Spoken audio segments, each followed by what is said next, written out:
Assalamualaikum warahmatullahi wabarakatuh. Alhamdulillahilladzi arsala rasulahu bil huda wa dinil haqq ila dini kulli wa kafa billahi syahida. Syada la ilaha illallah wahdahu la syarikalah, syada anna Muhammadan abduhu wa rasuluhu la nabiyya ba'd. Rabbi shrah sadri wa yassir amri wa hlul 'uqdatam min lisani yafqahu qawli wa zidna ilman warzuqna fahman wa amalan taqabbalan. Amin ya rabbal alamin. Alhamdulillah, kita masuk ke bahasan baru dalam bahasan fikih muamalah kita. Bahasan baru ini adalah yang disebut sebagai jizaf, ya. Belum pernah dengar ya? Ini istilah yang memang asalnya dari bahasa Persia aslinya, tapi kemudian menjadi serapan jadi dalam bahasa Arab. Pengertiannya yang disebut jizaf adalah dalam bahasa lainnya kita sebut jual beli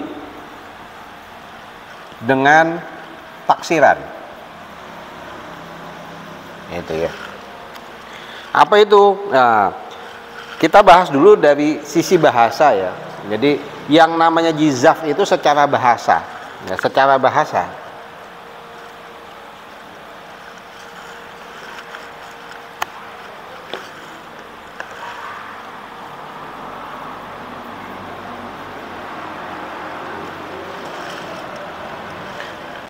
Artinya mengambil sesuatu secara banyak, ya. Kok nggak nyambung? Nah, nanti ini kita sambungkan secara definisi, ya. Jadi yang namanya jizaf ini adalah bahasan jual beli dengan cara ditaksir, dikira-kira, ya. Yang dikira-kira apa ya? Tentu barangnya, bukan uangnya ya. Kalau uangnya jelas ya nilainya. Nah, secara bahasa yang namanya jizaf itu adalah mengambil sesuatu secara banyak, gitu ya. Jadi jizaf ini urusannya dengan benda yang banyak, sehingga ketika bendanya itu banyak, dia itu ditaksir, ya. Ketika bendanya banyak, bendanya itu ditaksir, ya. Nah, secara fikih, nah ya, secara istilah syar'i, yang disebut jizaf adalah transaksi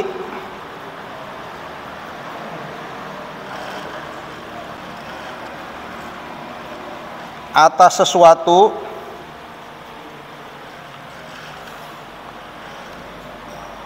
tanpa ditakar atau ditimbang atau diukur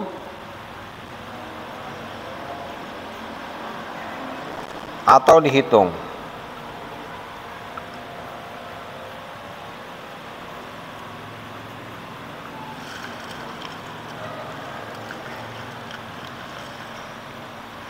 Tapi hanya berdasarkan perkiraan atau taksiran setelah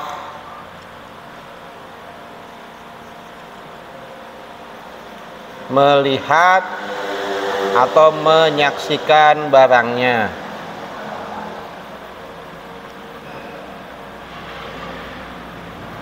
Nah, ini secara definisi. Jadi yang namanya jizaf adalah transaksi atas sesuatu. Sesuatu itu barang ya, yang dia itu nggak ditakar, nggak ditimbang, atau nggak diukur, atau nggak dihitung, tapi hanya berdasarkan perkiraan atau taksiran setelah melihat, gitu ya. Setelah melihat barangnya, setelah menyaksikan barangnya, gitu. Nah, uniknya jizaf ini dibatasi, ya. Dibatasi gimana? Jizaf ini bukan untuk barang yang sedikit, ya, karena di sini definisi artinya banyak ya. Kalau barang sedikit kan bisa dihitung, gitu ya. Jadi memang barang yang memang untuk dihitung kesulitan, untuk ditakar kesulitan, ya. Ini kita bisa menggunakan jizaf, gitu ya, namanya jizaf. Nah, bagaimana dengan hukumnya? Hukumnya itu boleh selama bisa meninggalkan keraguan, gharar. Ya. Artinya jizaf ini tetap nanti kita akan perjelas dengan syarat dan rukunnya. Syaratnya nanti kita akan perjelas, tapi secara istilah yang namanya jizaf adalah transaksi terhadap barang yang dimana barang itu tidak ditakar, tidak ditimbang, nggak diukur maupun nggak dihitung. Yang barangnya jumlahnya tidak sedikit, ya jizaf ini bahasa kita adalah borongan. Nah, gitu ya, borongan. Ya, kalau kita mungkin mengistilahkannya borongan, gitu ya. Dan dia juga bukan sesuatu yang banyak sekali sehingga nggak mungkin ditaksir, nggak mungkin diperkirakan, gitu ya. Seperti misalnya yang banyak sekali nggak mungkin diperkirakan. Saya mau jual kayu 1 hutan, kan nggak mungkin diperkirakan gitu ya. Tapi kalau misalnya cuma wilayah yang terbatas yang masih mungkin dikira-kira, itu nggak ada masalah, boleh. Tapi kalau sedikit justru malah nggak boleh. Kenapa? Karena realitanya sebenarnya bisa dihitung. Ya, jadi jizaf ini adalah untuk sesuatu yang memang terjadi kesulitan untuk menakarnya, menimbangnya, ngukurnya atau menghitungnya. Jadi jizaf ini adalah rukhsah masuknya, kemudahan. Ya, kalau kondisinya nggak memungkinkan untuk dilakukan penakaran, penimbangan, ngukur atau ngitung, boleh menggunakan jizaf. Nah, gitu ya. Jadi jizaf ini adalah rukhsah ketika kondisinya nggak mungkin dilakukan penakaran, timbang, ukur atau hitung, gitu ya. Jadi ini posisinya rukhsah boleh selama bisa menghindari gharar, bisa menghindari kemungkinan adanya kezaliman, kan itu. Nah, sesuatu yang harus hati-hati kepada jizaf adalah ketika dia menyangkut barang ribawi. 6 barang ribawi ini barang yang spesifik. Ya, salah satunya adalah kurma. Nah, kurma boleh nggak dia ditransaksikan tanpa dihitung dengan jizaf, tanpa ditakar? Boleh nggak? Boleh. Boleh selama tukerannya bukan kurma juga. Kan kalau kurma dengan kurma kan harus setara, gitu ya. Sama juga seperti emas dengan emas harus setara. Tidak boleh emas yang satu beratnya 1 kilo keberatan ya. Bahwa emas yang satu beratnya 1 gram, yang satu beratnya nggak jelas, ini riba, kan gitu ya. Tapi kalau emas itu ditukar dengan yang lain, boleh, nggak ada masalah. Kurma ditukar dengan emas, boleh, nggak ada masalah. Ditukar dengan uang, boleh, nggak ada masalah dengan menggunakan jizaf. Dengan syarat tadi yang namanya jizaf itu adalah ketika memang terjadi kesulitan untuk menakar, menimbang, ngukur atau ngitung, gitu ya. Dan ini adalah sesuatu yang memang memungkinkan untuk ditaksir, dikira-kira, kan gitu.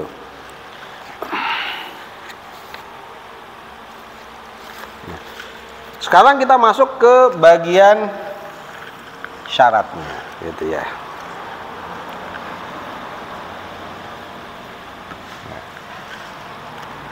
Bahasan jizaf ini sebenarnya sudah sempat kita singgung di awal ketika kita bahas jual beli. Mainnya jual beli barang-barang yang kesulitan untuk diukur, terhitung. Misalnya waktu itu kita sempat contohkan mangga yang masih ada di pohon, tapi kelihatan mangganya, gitu ya.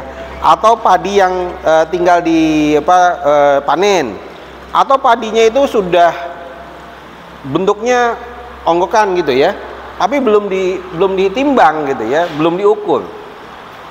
Ya, mungkin karena nggak punya alat ngukurnya, nggak punya alat timbangnya, boleh nggak jizaf? Boleh, nggak ada masalah. Itu kan ceritanya kita cerita rukhsah, keringanan. Ya, untuk memudahkan maka diperbolehkan menggunakan jizaf ketika tidak memungkinkan, kan gitu ya. Nah, syaratnya apa? Nah, syarat pertama adalah barang terlihat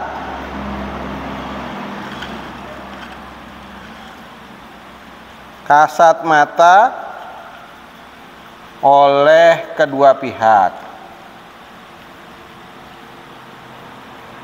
gitu ya. Nah, ini ulama mensyaratkan harus benar-benar kelihatan, sehingga dalam pembahasannya di kalangan ulama, jizaf itu tidak boleh untuk orang yang mohon maaf tunanetra. Nggak boleh. Kenapa? Karena kalau tunanetra itu nggak bisa kira-kira, gitu ya, nggak bisa melakukan perkiraan ini. Maka barang ini harus terlihat kasat mata oleh kedua belah pihak, bukan oleh pembeli saja, tapi oleh penjualnya juga. Jangan sampai dia salah lihat barangnya. Jadi si penjual tahu barangnya segitu, si pembeli juga tahu barangnya segitu. Nah, itu ya. Jizaf harus seperti itu. Persepsi antara pembeli dengan penjual sama. Yang dilihat barang yang sama, yang ditunjuk barang yang sama, yang dimaksudkan barang yang sama, gitu ya. Itu syarat pertama. Nah, syarat kedua adalah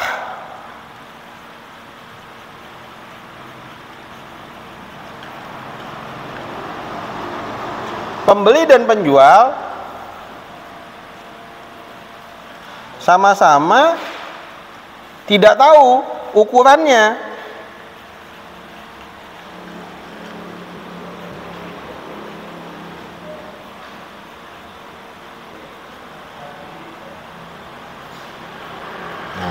Ya.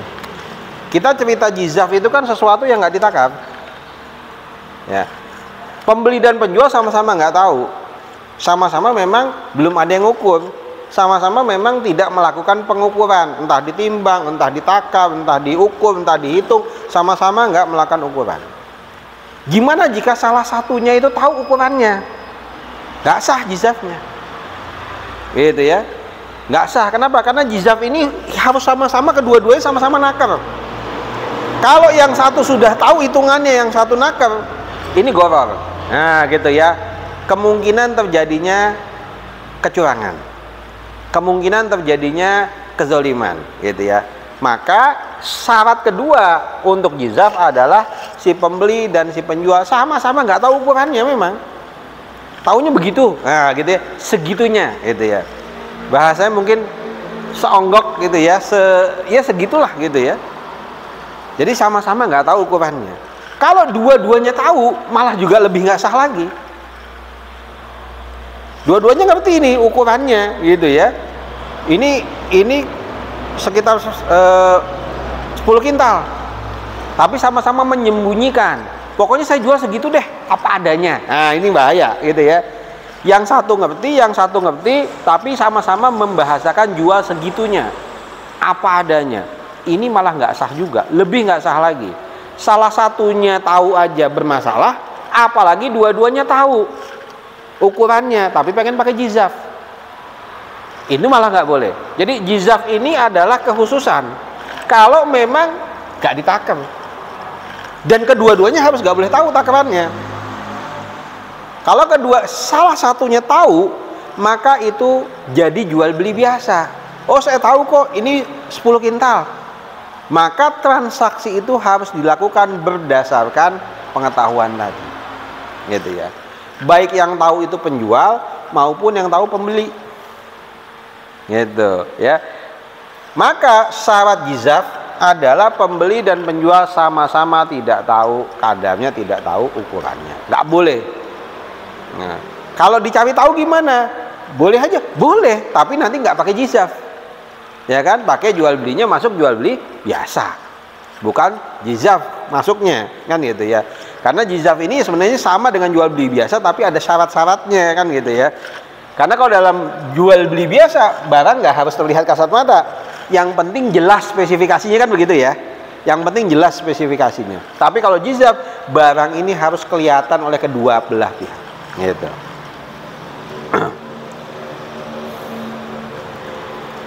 Yang ketiga, tujuan jizaf adalah membeli banyak.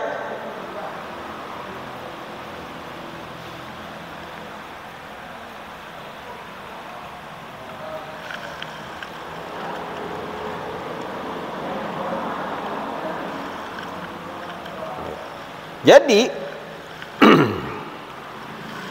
ya, tujuan jizaf adalah membeli dalam jumlah banyak. Bahasa kita ini adalah borongan. kan gitu ya, kita nyebutnya borongan.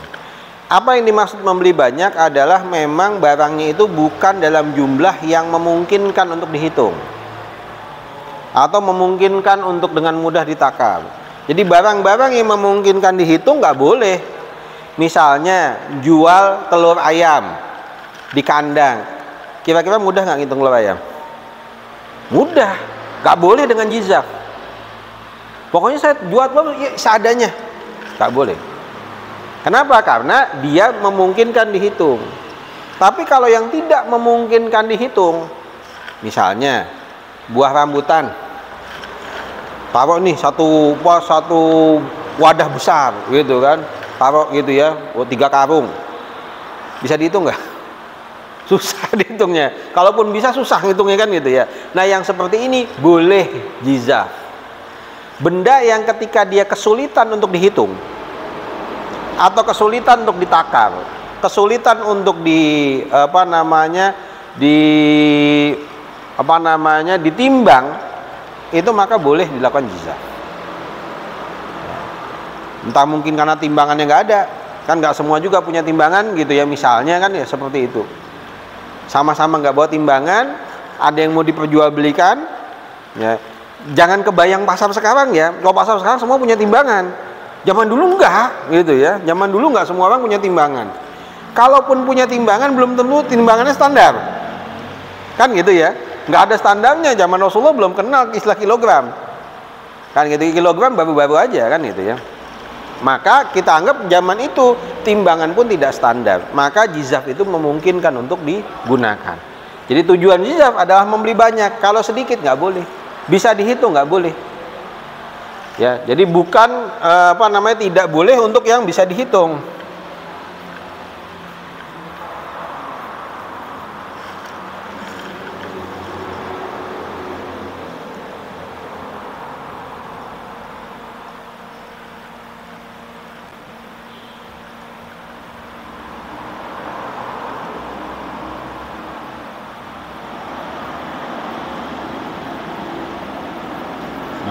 Ya, kasih tambahan itu, membelinya banyak gitu ya, tidak boleh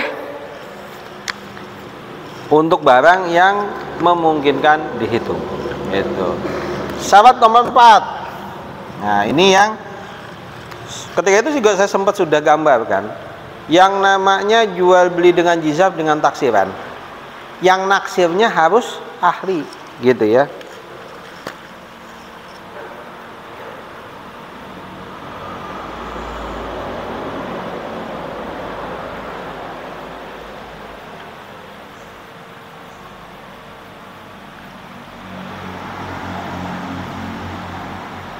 Harus ditaksir oleh orang yang memiliki kemampuan.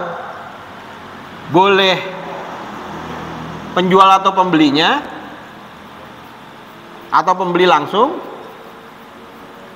secara langsung,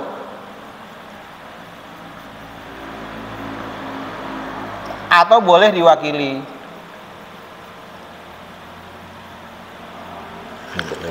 Jadi kan kedua belah pihak harus menaksir kan, gitu ya. Kan barang harus ditaksir kedua belah pihak. Baik penjual maupun pembeli itu harus punya kemampuan untuk menaksir, ya. Bukan pemain baru, bukan orang yang nggak ngerti apa-apa, gitu ya. Ketika dia melihat misalnya buah mangga, gitu ya, ada satu gundukan. Kalau yang sudah ahli kan sudah hafal. Ini ada berapa? Ada padi satu gundukan, dia sudah tahu. Ada padi di sawah sekian hektar, dia sudah ngerti. Ini hasilnya berapa? Kan gitu ya. Itu harus ditaksir oleh orang yang memang memiliki kemampuan untuk menaksir, oleh ahlinya lah, gitu ya, oleh ahlinya itu. Baik secara langsung si penjual atau pembeli itu memang sudah ahli, atau dia menunjuk wakil untuk menaksirkan, boleh, gitu ya. Meminta orang lain untuk menaksirkan barangnya tadi, boleh. Ya entah minta tolong sewa itu urusan lain, tapi boleh dia menggunakan kemampuan orang lain untuk menaksir untuk kepentingan dirinya, itu boleh, gitu ya. Jadi yang namanya jizaf harus ditaksir oleh orang yang ahlinya, ya. Nggak sah jizaf itu dijadikan sebagai gambling, judi untung-untungan, nggak boleh. Ya, ingat ya, jizaf itu bukan untung-untungan, bukan judi, bukan gambling. Ya, nah banyak sekarang memaksakan seperti ini dengan maksud gambling. Ya, beli tanaman, beli buah yang masih di pohon, meskipun boleh dengan jizaf, tapi karena nggak punya keahlian, yang jualnya nggak ngerti, yang belinya ahli, nah ini nggak boleh. Itu ya, kan banyak sekarang seperti itu ya. Ya, karena ya belum lama, minggu kemarin juga ada yang tiba-tiba ke rumah gitu kan, mangganya mau dijual nggak? Nggak. Kenapa? Wong mangga masih di atas, kita nggak punya kemampuan, nggak semuanya kelihatan. Kalaupun dijual sudah deal, belum turun, nggak sah. Kan gitu ya. Saya nggak mampu menaksir. Yang belinya mungkin mampu, dia ahlinya, kan gitu ya. Kalau kita dealkan, salah. Itu jizaf yang tidak memenuhi syarat. Ya, jadi bukan kemudian yang penting untung, yang penting jadi wah, nggak boleh. Apa namanya? Istilahnya apa ya seperti itu? Nebas ya. Nah, nebas. Itu nggak boleh kalau kita yang jual nggak ngerti. Kenapa? Karena kita harus bisa ngelihat, kita nggak tahu ukurannya, tapi kita mampu naksir. Kita harus ahlinya. Ya. Kalau petani yang punya sawah biasanya sudah sama-sama ahli, ya kan? Karena bukan pemain baru. Oh, sawah sekian biasa hasil sekian. Yang belinya juga biasanya juga sudah ahli, kan gitu ya. Nah, ini sawah sekian hasil biasa sekian. Itu berarti kan orang yang memiliki kemampuan. Baik si penjual atau pembelinya langsung punya kemampuan, atau dia mewakilkan juga boleh. Gitu. Jadi yang namanya jizaf ini memang bukan main-main, bukan tempatnya gambling, bukan tempatnya coba-coba, bukan tempatnya cari untung-untungan. Tapi ini hanya sekedar rukhsah, keringanan, kemudahan yang diberikan ya ketika memang tidak memungkinkan dilakukan pengukuran, penghitungan, penimbangan dan lain sebagainya. Gitu ya. Ini adalah keringanan. Nah, yang kelima, nah ini syaratnya unik. Barangnya banyak, tapi tidak sangat banyak.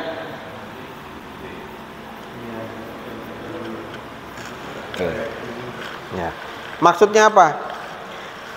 Yang namanya jizaf itu hanya boleh untuk barangnya jumlahnya banyak. Karena kalau barangnya sedikit, dia bisa dengan mudah bisa dihitung. Kan gitu ya. Dia hanya untuk barang yang banyak. Karena bahasa kita adalah mengambil sesuatu secara banyak, borongan. Tapi enggak yang sangat banyak. Seperti tadi saya contohkan. Kalau beli kayu di hutan yang hanya luasnya 1 hektar, boleh. Keukur gitu ya. Tapi kalau lahan itu kayu itu lahannya 100 hektar, itu kan kelewat banyak, nggak bisa ditaksir. Ya. Kenapa barang yang sangat banyak itu tidak boleh dilakukan jizaf? Karena tidak mungkin dilakukan penaksiran kalau sangat banyak. Ya. Di sini saya kasih keterangan sangat banyak, sehingga tidak mungkin ditaksir. Nah, jadi batas banyaknya itu banyak yang sudah nggak mungkin lagi kita kira-kira, saking banyaknya, gitu ya. Kita sudah nggak mampu lah memperkirakannya, gitu ya. Itu juga nggak boleh. Yang sedikit nggak boleh dikira-kira, dihitung yang benar, gitu ya. Jadi jizaf ini posisinya nggak boleh sedikit, nggak boleh kebanyakan, tengah-tengah, gitu ya. Tengah-tengah posisinya. Dia memang sesuatu yang ya tadi kembali lagi, ini adalah kemudahan, bukan jalan utama. Utamanya jual beli itu harus jelas barangnya, spesifikasinya, ukurannya, takarannya, sifat dan lain sebagainya. Hukum asal seperti itu. Tapi kalau nggak memungkinkan, maka ada kemudahan, kan gitu ya. Nah, syarat nomor 6. Nah, ini syarat juga yang mungkin kadang kita nggak ngeh ya. Jadi syarat itu, jika barang itu diletakkan, maka tempat meletakkannya itu harus tempat yang rata. Nggak boleh tempatnya itu kemudian ada gundukannya atau ada cekungannya. Bayang ya, misalnya kita beli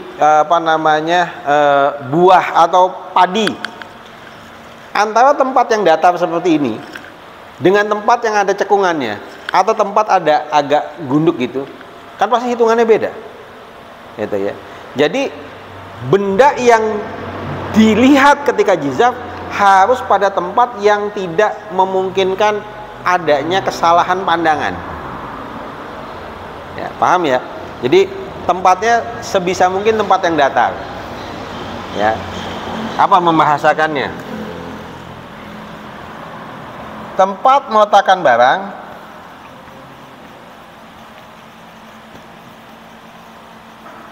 harus terhindar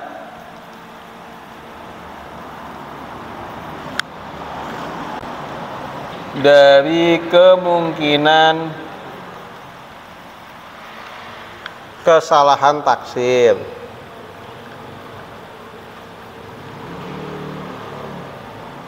Seperti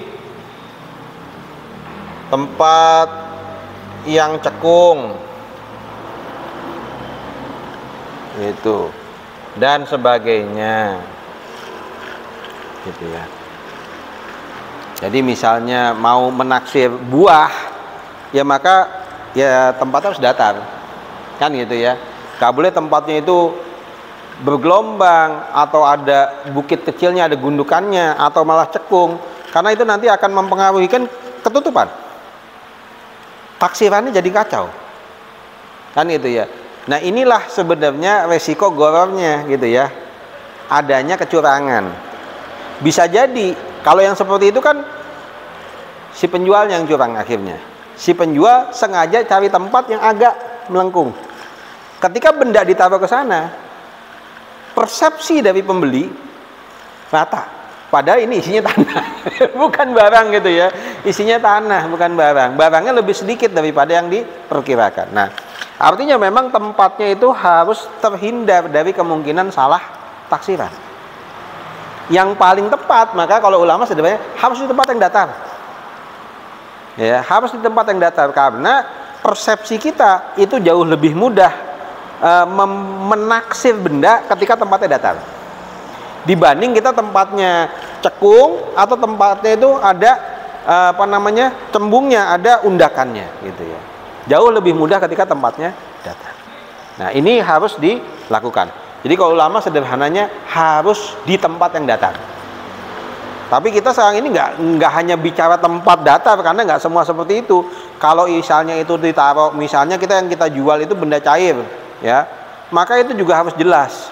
Jangan sampai kita jual, misalnya kita jual minyak zaitun, wah kelihatannya besar, tempatnya besar, gitu ya. Ternyata tebel botolnya, gitu ya. Atau sekarang yang kalau terus terang yang saya paling kadang-kadang bikin jengkel itu kalau kita beli es krim cup, ya, itu penipuan banget tempatnya. Kalau kita memakai perkiraan, ya, tempat segini ternyata dalamnya itu ada ada undakannya. Tapi kan kita membelinya itu kan ada ukurannya, gitu, di situ jelas, gitu ya, sekian mililiter atau sekian gram, kan gitu ya. Tapi kalau itu dengan menggunakan jizaf itu nggak sah sudah. Kenapa? Karena menipu pandangan. Kalau dengan jizaf udah nggak sah itu, menipu pandangan. Kenapa? Kelihatannya gede, ternyata dalamnya itu tonjolannya banyak, gitu ya. bagian yang menonjol ke dalamnya jauh lebih banyak. Kan banyak sekarang yang jual seperti itu, kan? Atau snack makanan ringan, gitu ya, bungkusnya gede-gede. Gitu ya. Istilah apa? Snack angin. Itu beli angin bonus keripik, katanya begitu. Ya, itu kalau dengan jizaf itu nggak sah. Kenapa? Karena ilusi. Akhirnya takarannya itu bingung kita, gitu ya. Kok kayaknya gede, sebentaran habis, gitu ya. Ya, yang seperti itu nggak sah kalau dengan jizaf, gitu ya. Maka jizaf itu tidak boleh tempat itu kemudian mempengaruhi persepsi, ya, baik dia tempatnya bikin kelihatan banyak, bikin kelihatan sedikit, itu nggak boleh. Itu jizaf. Nah, yang ketujuh, nah, syaratnya adalah tidak boleh dicampur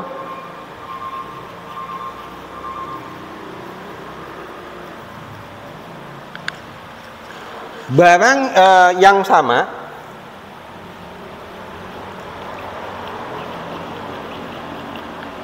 sebagian jizaf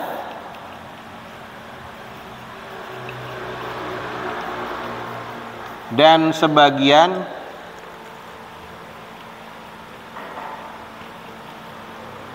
tertakar atau tertimbang atau terukur atau terhitung. Nah, jadi ini khusus ya, barang yang sama-sama padi yang sebagian jizaf, ini saya jual 1 gundukan padi plus 10 kintal, sama-sama padi. Mencampur antara yang jizaf dengan yang takarannya jelas, yang sudah ditimbang, barangnya sama, nggak boleh. Tapi kalau barangnya berbeda, boleh. Ya, saya jual rambutan 1 gundukan dan saya jual padi 10 kintal, boleh. Ya, ini harganya dijadikan satu, boleh. Karena pada prinsipnya ini kan menjual 2 barang yang terpisah, tapi harganya dijadikan satu. Tapi kalau tadi gandum sama-sama gandum atau sama-sama padi, yang satu jizaf, yang satu itu terukur, nah ini masalah. Gitu ya. Kemungkinan gorornya tinggi. Ya, gitu ya. Kemungkinan gorornya tinggi. Jadi untuk barang yang sama nggak boleh dicampur. Kalau barang yang beda boleh. Gitu. Ya, kalau barang yang beda kan sebenarnya itu cuma 2 barang, 2 transaksi yang dijadikan satu harga. Kan gitu. Tapi kalau barang yang sama, ini goror ini. Kenapa kok dibedakan? Yang satu bisa terukur, yang satu enggak. Kan gitu ya. Maka nggak boleh yang seperti ini. Ya, nggak boleh pada barang yang sama tidak boleh dicampur. Kalau barang yang beda boleh. Gitu. Nah, ini penjelasannya. Ya, ini 7 ini adalah syaratnya jizaf. Kembali penekanannya, jizaf adalah keringanan, bukan yang utama diambil. Ya, bukan yang utama diambil. Jizaf adalah keringanan ketika tidak dimungkinkan melakukan transaksi yang umum. Nggak memungkinkan untuk menimbang karena nggak ada yang punya timbangan, atau nggak mungkin untuk ditakar, nggak mungkin diukur, nggak mungkin dihitung. Artinya secara jumlah dia tidak sedikit, dan juga nggak kelewat banyak, kan gitu ya, karena dia harus diperkirakan, gitu ya, harus ditaksir, gitu. Maka syarat ini harus diperhatikan, 7 syarat ini. Ya, 7 syarat ini diharapkan menghindarkan kita kepada goror, kepada kerugian, baik kerugian dari penjual maupun kerugian dari pembeli. Kalau kedua-duanya bisa sama-sama yakin bisa terhindar dari goror, maka boleh. Gitu ya, boleh dilakukan. Meskipun penekanannya kembali lagi, ini adalah kemudahan, bukan pilihan utama. Gitu. Ya, ini materi kita insya Allah ya untuk jizaf. Ya, ini jual beli khusus, jual beli dengan kemudahan ketika memang tidak memungkinkan dilakukan penakaran, penimbangan, pengukuran atau penghitungan.